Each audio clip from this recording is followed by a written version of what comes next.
breaking news.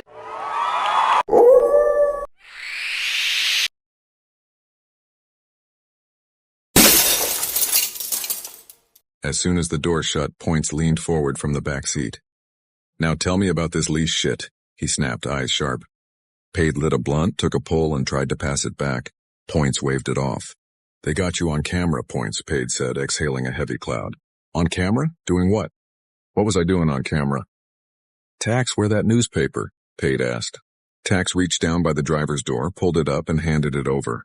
Pade passed it to Points. "What the fuck?" Points muttered, staring at the front page. Everything he worked for, his music, his rep, his future, looked like it was going down the drain. A tear slid down from his right eye. He covered his face, trying to wipe away the pain that came with thinking about his mother hoops, his father score, being made a pre, and now this, a leash for 75 years. His eyes started turning yellow. Pade glanced back, reading his energy. "Don't morph out here, Points," he said calmly. Points sat back, jaw clenched. His dog senses told him Pade wasn't the enemy. As much as he wanted to be mad, he couldn't. Pade was solid, a true dog. "I want some answers," Points said coldly. "Me too," Pade replied, eyes dark. "Me too." "Points, we gotta cut your hair," Tax said as they drove. "Cut my hair?" "Oh, nah, that's a dog door," Points said instantly. "I'm just saying, dog. It's just to keep you out longer while we get things settled.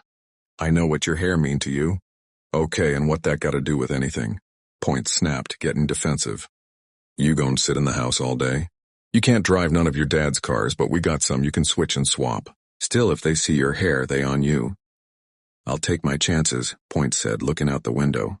He had other things on his mind, things that needed answers. He turned to Pade. "Pade." "What's up?"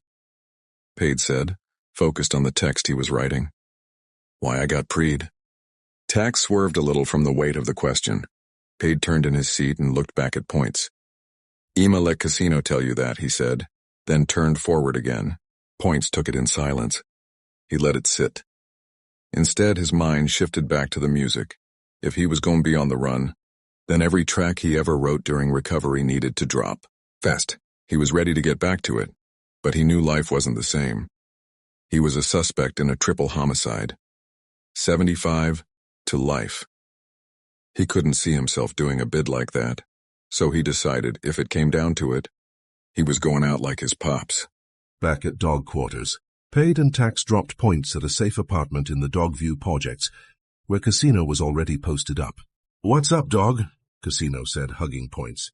"What's up, dog?" Points replied, dropping his bag. "Damn, dog, I missed you. I missed your dog ass, too. I know you've been making some songs. I know you've been making some beats. You already know." They locked eyes. The energy in the room shifted. "Points, I gotta bark at you about something," Casino said, serious. "Bark." Points had been waiting for this, ready to hear why he got preed. Pade lied to the council, Casino admitted. Points got lightheaded. Lying to the council meant a race, not just for you, but your whole bloodline. "Why would he do that?" Points asked, lost. "To protect you," Casino said straight up. Points snapped his head back. "To protect me? From what?" "I ain't do nothing." "Yes, you did. You broke Foundation Oath, the one that protects this territory. You was still Stray. You wasn't even part of Dog Nation yet when you did it." Points sat down, the weight of it crashing down. That night, the jester who disrespected his mom. The rage and that laugh. He had put everybody in the big business bloodline at risk.